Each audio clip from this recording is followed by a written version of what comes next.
What's up, duelists? Yes, I know, it's been a few days since RBET New York. How could I have possibly left you on your own for 2 whole days? It's negligent of me, honestly. But in reality, it's because I kind of worked myself a little too hard this weekend like a dumbass, and I got sick. So, we made it home from New York safe and sound, but boys got a little bit of a cold situation going on.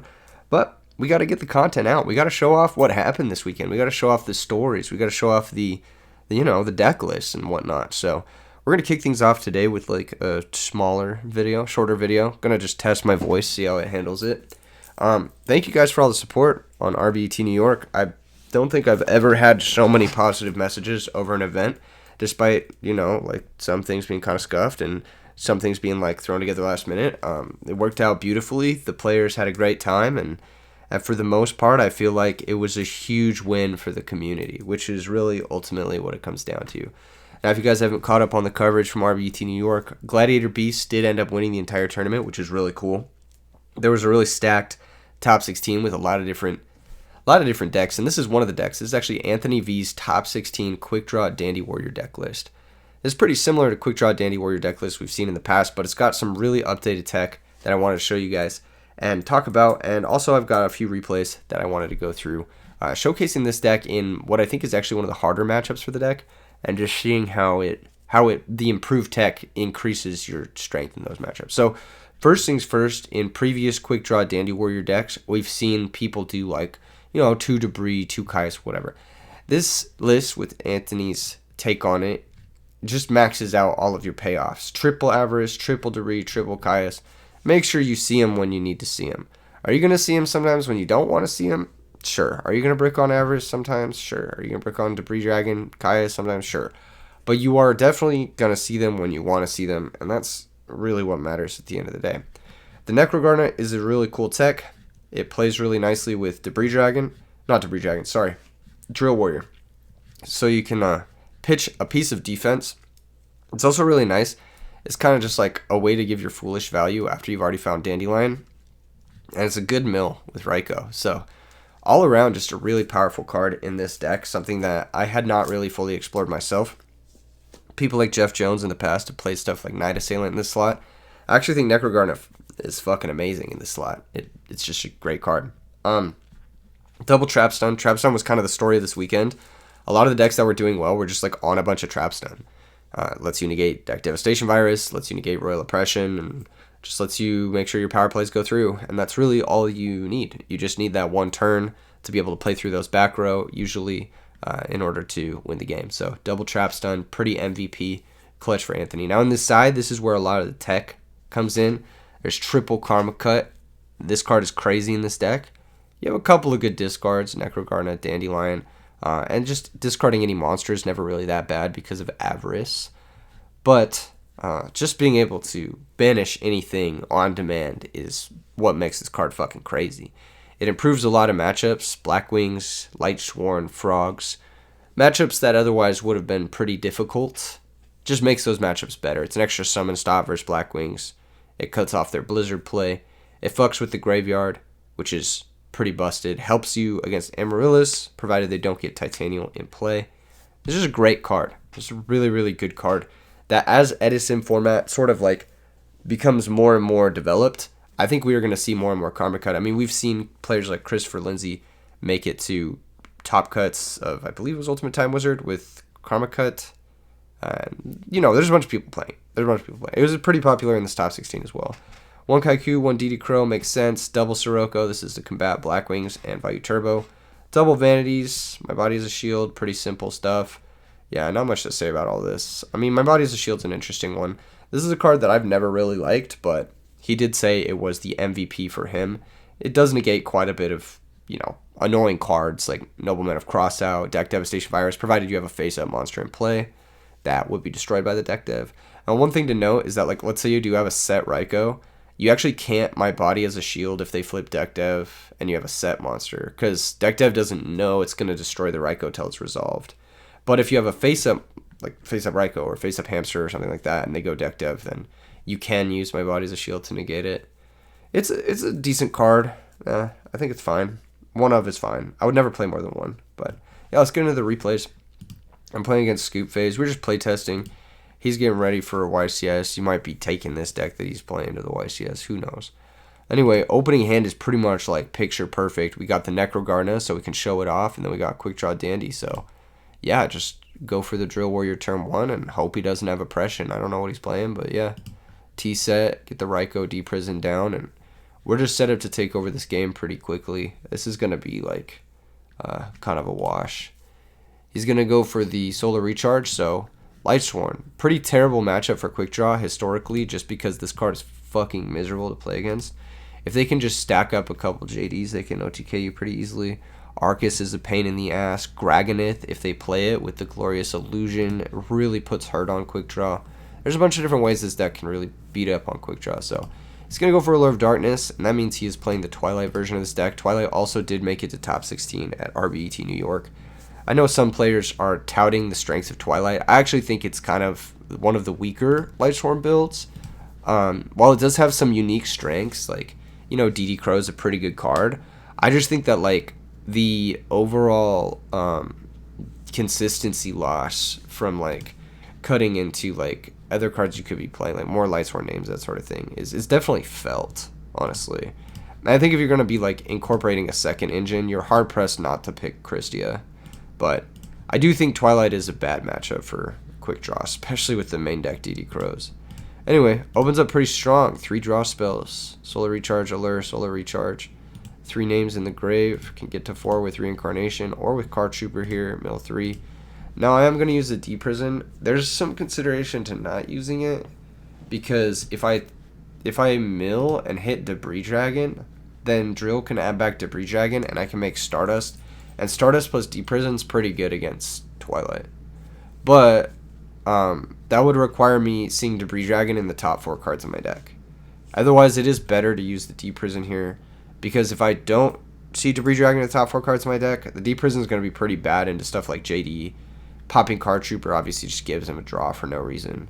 So I do end up using the D-Prison, but there is actually an argument to not using the D-Prison here. If you just want to risk it and get lucky, you could also like use the Necrogarna here, but I like saving the Necrogarna because it's a nice grave resource. We might also, like, in a pinch, need the monster count for Avarice or some shit like that. So yeah, I do go for the D-Prison. I think it's fine. I don't know if it's, like, necessarily a bad play or whatever. But yeah, just get back the Drill, add back the Dandy, hit for 24. He can't really drop Gores. Trag's in the grave, so that's not coming down. If he drops Gores, we just blow it up with Raikou, whatever.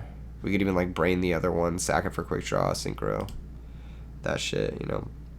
Pitch Dandy, banish Drill. Recharge, draw 2, mill 2. So all 3 recharges have resolved. So he's gone through all of his draw spells. He's got 4 Lightsworn names. He's got 2 Darks. So about as good as it's going to get with regards to grave setup.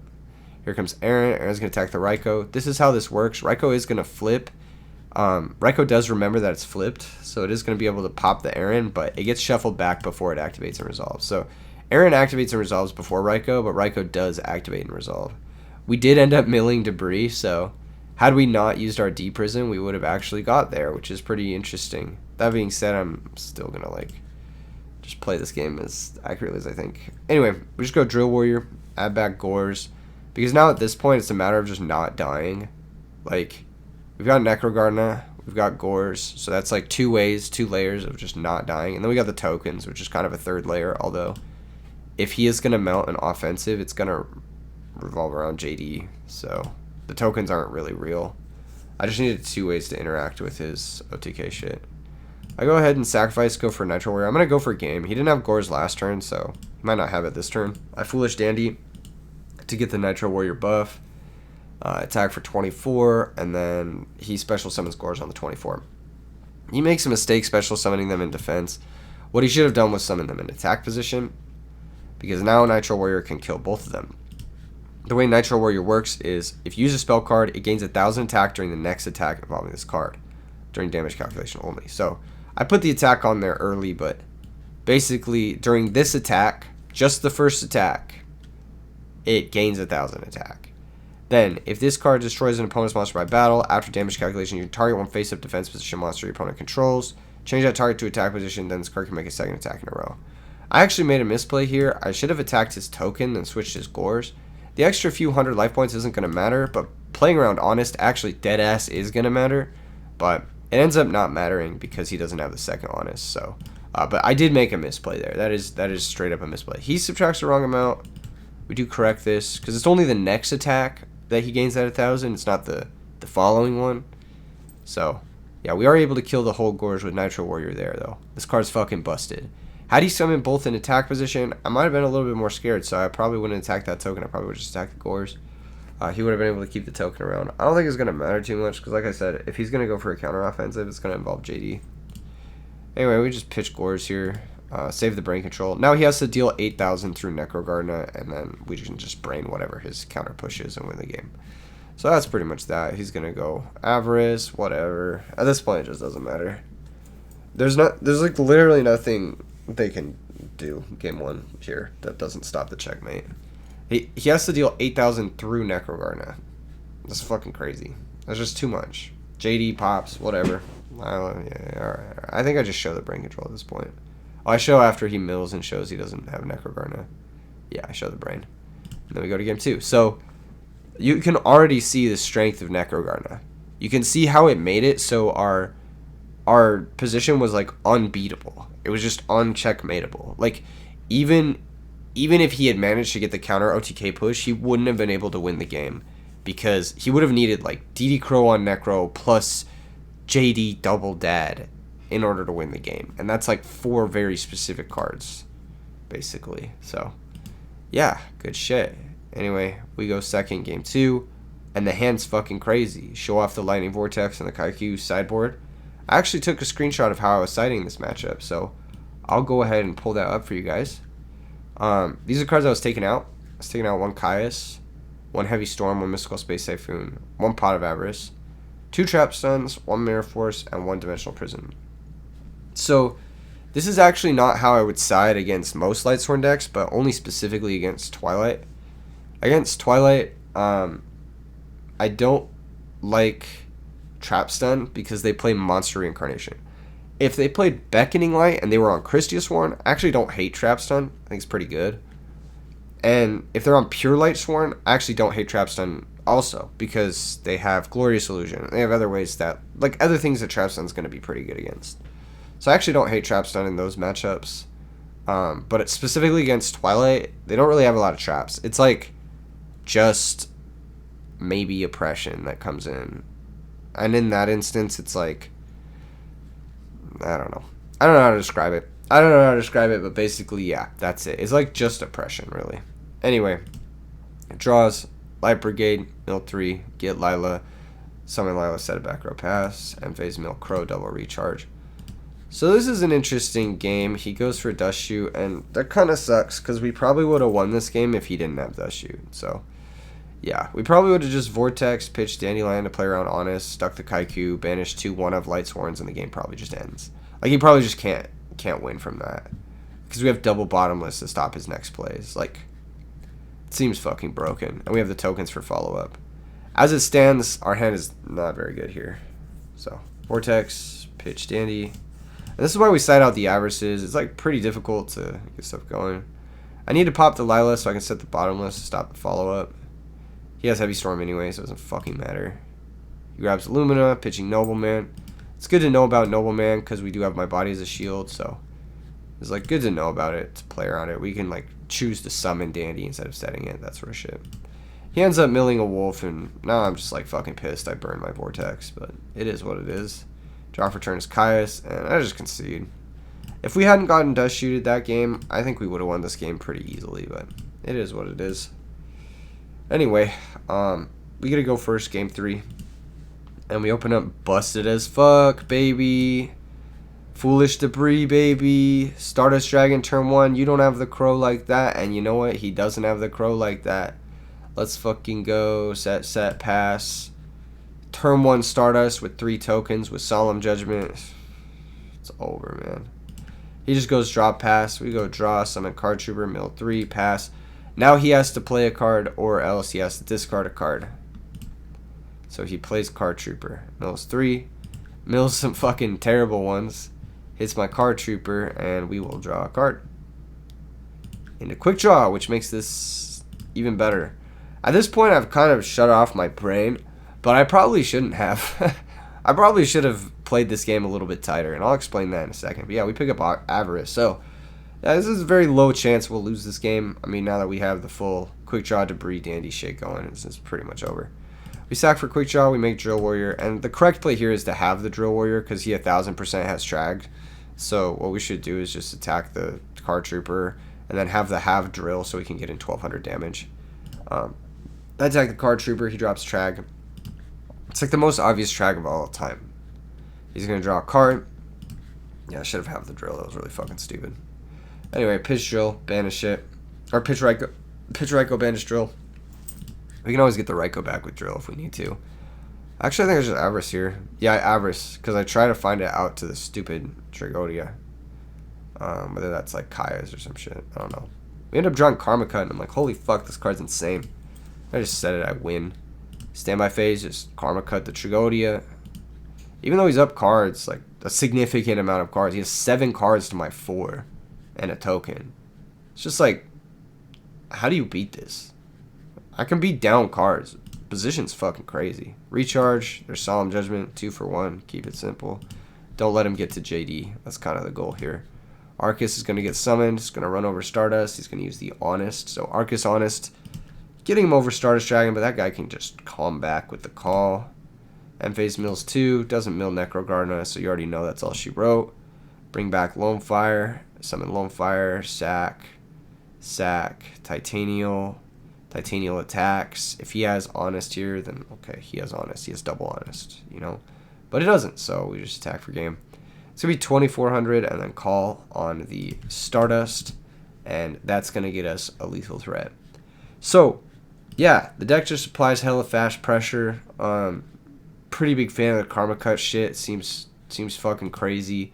Obviously, that game showed off the strength of it. Like, we had a very, very aggressive start with the Foolish Debris. And his comeback play was Trigodia. And Karma Cut just, like, invalidated the comeback play. So, as you can see, if you're ahead, Karma Cut's crazy. And if you're behind, I could see it also being pretty good, too. Anyway, he offers a rematch, so we run it back.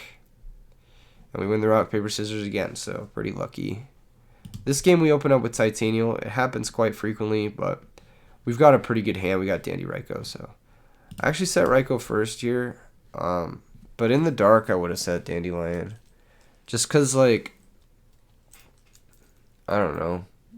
I kind of want a Black Rose, or get Caius live. But because I know he's playing Lightsworn, where you could charge for Aaron, I just set the Ryko. Charge, pitch Lila, mill 2. Here comes Lumina, bring back Lila, attack the Ryko, blow up the Lumina. I could have blown up the Lila here. I'm taking 1,000, but I think it's pretty important to keep your life total high. I milled 3 cards. Not great, but not terrible. We hit a monster, so can't complain. MVC mills 3, hits Necrogarna, so pretty good hit. Necrogarna is strong, so draw bottomless. I just set Dandy and pass. He's got Lila here. I don't want to set the bottomless into the Lila because then he just pops it for free, and then I feel like a fucking idiot. He could sack for Celestia, but popping Dandy is like fine for me. Like, I'm not even mad about that. The only thing that sucks here is specifically Aaron, but he didn't have it last turn, so what are the chances he has it this turn? He just ends. Mills 3, decides not to attack. We draw into Trapstone, which might become useful into his back row. I go ahead and sack for Caius. Get 2 tokens, banish the Lila. Attack for 24. Set, pass. Oh, he drops Trag. Trag is fine, though. Twilight doesn't play many level 6s besides like maybe a one-of their own Caius. And then it also isn't strong enough to kill the Caius. It would have to crash. And that kind of just benefits my game plan of like being able to Avarice at some point. So, whatever. No reason not to set both, even if he like fucking heavy storms me or something or pops them both. It's not like Trapstone's like exceedingly great in this matchup. And I'd rather just have it down in case his back row is like a Beckoning or some shit like that. He goes Trag, copy level 4, normal plague, Synchronic Goyo, just bottomless. Easy 2 for 1. Yeah, he just passes. Tries to dust shoot me, and the Trapstone's going to do work, so. Absolutely punished for waiting on the dust shoot. I don't know why he waited on the dust shoot. He could have dust shooted us last turn to stop the Caius. Would have been much better. Yeah, I think that was just a mistake on his part. He's posturing like he had dad. On the last turn, he thought very long before passing, which means he was thinking about stacking for plague and dropping dad, which means that this turn I do want to be able to put Titanium into play because it's a nice foil to Dark Arm Dragon. So that's what we're going to do. We're going to stack the 2 tokens for Titanium. I could put up a Stardust Dragon, but I'd actually rather hold a Debris Dragon for a Black Rose play. Attack for 24, attack for 28. He uses the Necro Garnet to conserve his life points and to put him to that 3 darks that he's like trying to get to. Set Torrential, pass. He's going to go ahead and Monster Reincarnation for JD. Makes sense. Drop JD, priority activate. We chain Torrential. And there's that Dark Arm Dragon that we thought about. So, yeah. Dark Arm Dragon on an empty board, though, is pretty ass. He probably should have waited, but I don't think he can really afford to wait because Debris Dragon kills him for 2200. Because we've had the early pressure with the Caius and the Titanial, he's not really in a great position to take advantage of this Dark Arm Dragon, and as a result, it's just going to turn into a 2800 burn spell, which is like worst possible, actually. So he does have Avarice follow-up, which is pretty fucking strong, so yeah, that was a solid card. Attacks for 28. Although generally speaking, you want to be able to Avarice back your cards like Dark Arm Dragon, so not great. He sets a Raikou. You can already see what's happening here. Black Rose, easy. Blow up the field. Once again, he doesn't have Crow here in the moment where it actually matters. Avarice back all the monsters. And slam that Solemn Judgment into play. I do leave the Dandy, obviously, because it's the best thing to leave in the grave, and the Raikou as well. I figured it was better to shuffle back Titanial to turn my Lone Fire Blossoms into actual threats. Next game, or next turn, he draws passes. He's got Reincarnation JD, which obviously neither of those are live. Just sacrifice, target the other token. Attack for 2400, and that's going to be all she wrote. Even if he did have like a live Reincarnation play, like pitch JD, I back dad, or some shit like that, we had Solemn Judgment, so it doesn't fucking matter. And that's going to be game 1 victory, baby. Game 1 victory for Quickdraw. It always surprises me how fast Quickdraw is. It just applies pressure really, really quickly. You've got a lot of like 2800, 2400 style beaters that just like end the game in 3 attacks. So once you get those first 2 attacks in, your opponent is forced to play a certain way for the rest of the game, like burning their Dark Arm Dragon for no value, which is really nice. So as long as you can get that early pressure with Quickdraw, that's pretty much all it takes. Usually just crush. Charge the Light Brigade, mill 3. Nice thing about Quickdraw too is like even in like the bad matchups, like you're not totally out of the game because of how fast your deck is. If they have like a slower start or you get to go first for whatever reason, you know, you just tempo people out basically. Anyway, he searches Raikou, sets Sangan. That's like classic. Either way, it's best for me to go Dandelion, attack the set.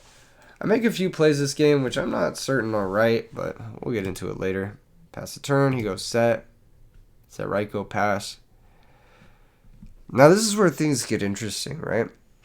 Pardon me, guys. I'm fucking exhausted from being sick. But I do think that his back row could be oppression. That being said, there's not really a great way to approach this issue. As you can see. I considered Dandelion attack the set. Right? But that's kind of irrelevant. And in the previous game, he was like holding Dust Shoot. I was like, what are the chances he's just holding a Dust Shoot here? Or what if it's like a fucking Threatening Roar? You know what I mean? What if it's like, I haven't seen Oppression up until this point. I know Twilight Side's Oppression, right? But I haven't seen it. So like, what if it's just not that? What if it's just something else? So I figured, let's just go for the Lone Fire, see what he's got.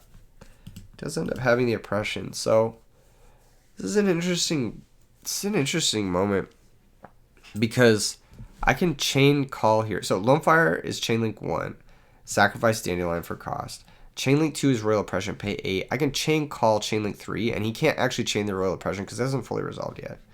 So I can chain the call on targeting the Dandelion, and that will resolve. However, if you look at my hand isn't really weak to Royal Oppression outside of like obviously losing value on the call, right? That sucks. So I thought for a really long time here. So long that I like forgot I normal summoned. We'll get into that in a second. But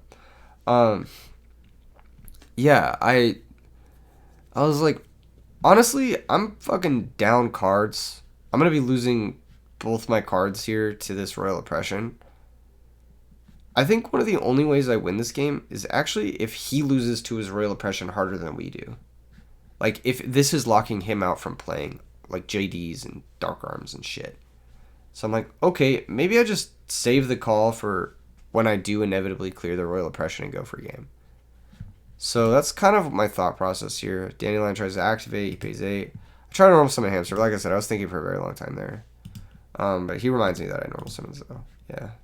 Just set Torrential and pass. I know this is a Raikou, so if he flips targets this, I'll just flip it and chain, whatever.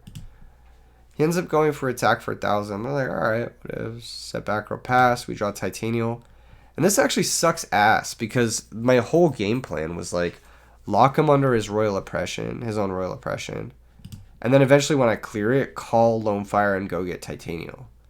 As it stands, now I can't fucking do that. So like, my entire thought process, my entire game plan here is just kind of fucking invalidated, which sucks. Normal Hamster, run over the Sangin. Maybe he searches like an Arcus and plays into Torrential. He does search Card Trooper, which sucks for me because that's going to get him a draw on the Torrential.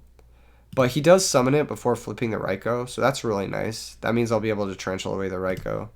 He mills Trag, JD, Chaos Sorcerer, so pretty good for us. Draws a card, passes. Here we just set Raikou, pass.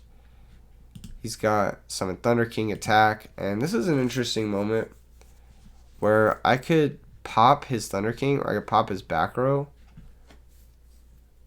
But I'm never popping Royal Oppression because my game plan is just like, I'm going to beat him under his own Royal Oppression. I decided to pop his back row in case it's like Dust Shoot or something like that. Mill 3. No monsters milled. We draw Caius. And now I think I make a game-losing play here. Once again, my game plan was to lock him under his own oppression. His own Heavy Storm is gone. One of his own Raikous is gone. If this oppression stays up, it's actually pretty good for me. So what I should have done was actually wait for him to commit another card, then brain control his monster and sack for Caius, target the other card, and leave the Royal Oppression up. This was a mistake. I just didn't stick to my own game plan, which is stupid and loses me the game instantly. So, what do you expect? That being said, we were super down this game, and like the idea of locking him under his own Royal Oppression is nice, but he could also just never commit another card and just beat us to death with the Thunder King, so that's also something that could have happened. If we take a look at his hand here, yeah, I absolutely should have waited, but it is what it is. Pitch Plague, target Chaos Sorcerer. He's able to banish both, special the Sork, banish the Caius. He honestly could have done this a bunch of different ways. I actually think even grab Arcus, normal Arcus, attack Caius, spend an Honest probably is a winning play too. So also starts to deal more damage. I'm forced to Lightning Vortex to clear the Chaos Sorcerer. I have a bit of a hope, a bit of a dream of this Titanial maybe attacking directly, but he's got Crow. So I'm just like, alright, I lose this one. Yeah, Monster Reincarnation, gotta solve that. Here comes Honest Poke, and yeah, that Honest is gonna kill me one way or another. I draw Dust Shoot, I do it just to see his hand, and then we go to game 3. So actually a really interesting game. It made me think about bringing Trap Stun back in just for Oppression. But once again, I think I'm actually better under Oppression than he is. It really only stops like Drill coming back. And that's it. I mean, like, yeah, of course it stops like Lone Fire activating shit, but I think I'm actually better under Oppression. I don't know why I think that, but I just think like if he doesn't have JD and Dad, I'll take the trade-off of not being able to bring back Drill. Anyway, this opening hand is just fucking phenomenal. We got Karma Cut plus a good discard. We got Lone Fire Blossom, and we got Vanity's Fiend. The one of that I side in this matchup. Because I think this card is actually a house. Like I said, if they can't special summon, not really threatening you with much. I go into the Titanial, set the Karma Cut, and now, like, if you look at my hand, like, Royal Oppression does nothing to my hand anymore. When you're going first, like, Royal Oppression just doesn't hurt you. Lila's going to activate. We'll just chain Karma Cut, banish the Lila, keep him off names. Could have also negated with Titanial, but I felt like it's better to just keep the pressure up. Sets back row. Normal Sanguine, swinging a Mirror Force like a dumbass. He had so many different back row this game, or these two matches, that I was like never playing around anything because why should I? You know what I mean? I'm just like, make him have it at every single moment. He did have it in a couple of the moments, but Sanguine Surge Debris here is actually pretty good. What I'm trying to do with Search Debris here is, there's a couple different things I could do here. I could have searched Card Trooper. Card Trooper can like dig us to Dandy and stuff, but we've already seen a lot of monsters in our deck, and so the mills off Card Trooper are probably not going to be that great. I could have searched Hamster too, but you know, Hamster is a little bit passive. It's a little bit weak. One thing I like about this Debris Dragon is I could bring back a monster or like force a DD Crow, which would be nice. And then I can use the Necrogarna to defend it, and then I can sack it for Caius or Vanity's Fiend. So yeah, set bottomless pass. He goes normal Arcus, attack for 12. Phase mill 2. He mills Sanguine Vortex. So we draw into Raikou, which does fuck all into Arcus. But we do have Debris Dragon special, and he's got the Crow. So the Debris baiting the Crow is actually exactly what I wanted to happen. That's kind of the game plan. We've got Necro to protect Debris Dragon, so we can sack for Caius or Vanity's Fiend on the next turn. Anyway, he just attacks Debris, and like I said, I got to get my tribute monsters live. He sets a monster, which makes this even easier for us, because now Caius has a target, so now I don't have to potentially swing my Vanity's Fiend into an Honest. Phase he mills 2, he mills an Honest, and we draw Lightning Vortex, which is pretty good, because it could out the Arcus too. I just go for the Caius play, though. I think this is the safest play. And if he has Honest here, like, alright, he trades 1-for-1 with the Caius, but we already killed the Raikou. We've got, you know, Vortex to clear the Arcus later on. Should be a problem. He takes 12. He doesn't have the Honest. He draws, he passes. I'm like, alright, let's fuck Gores. Hella Gores. Just sack for Vanities. Attack for 24. Keep the pressure up. You really don't want to give them a lot of time, and you want to keep their life total low so that JD is a liability to activate later in the game. Basically, these Twilight decks, they usually start at like 6,000, 7,000 life points. That's how I like to imagine it. So if you can deal 7,000 life points, which is like 3 2,400 attacks basically, that's usually good enough to win the game. Like, you don't necessarily need to deal the full 8,000 to put them in kind of a dead situation or a dead zone. Here comes Monster Reincarnation. That's going to be pitching Gores to get back Honest. So now even if the Vanity's Fiend dies, the Gores is a negligible threat. It's going to go for the Barrier Statue of the Heavens. So just like fucking full range of like sideboard crazy shit happening here. And that's going to beat over Vanities. A little annoying I couldn't bottomless this. It would have been nice, but it's fine, honestly. We have Hamster, so it's like not a big deal.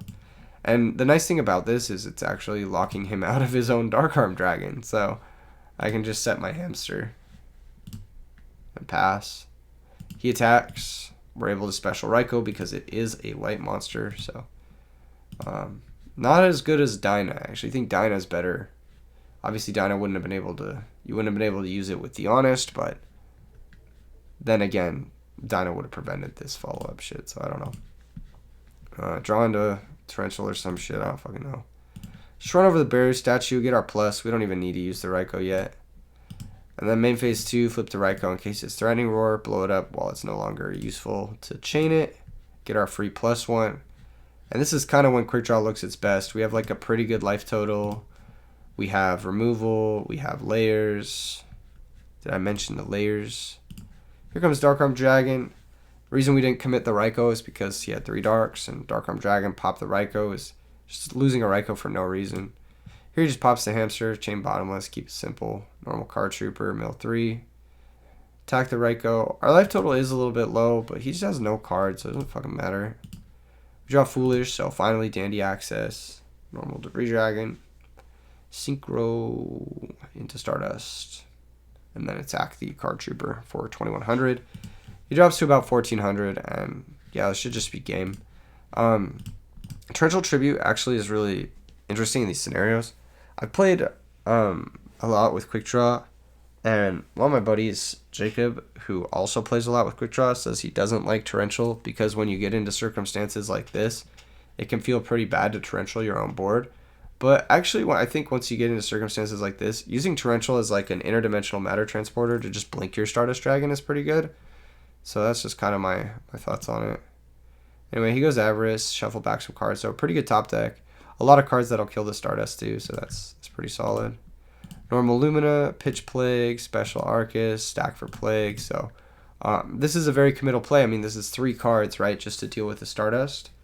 And we've got a way to kill his board, right? So all we need to do is just blink our Stardust till next turn.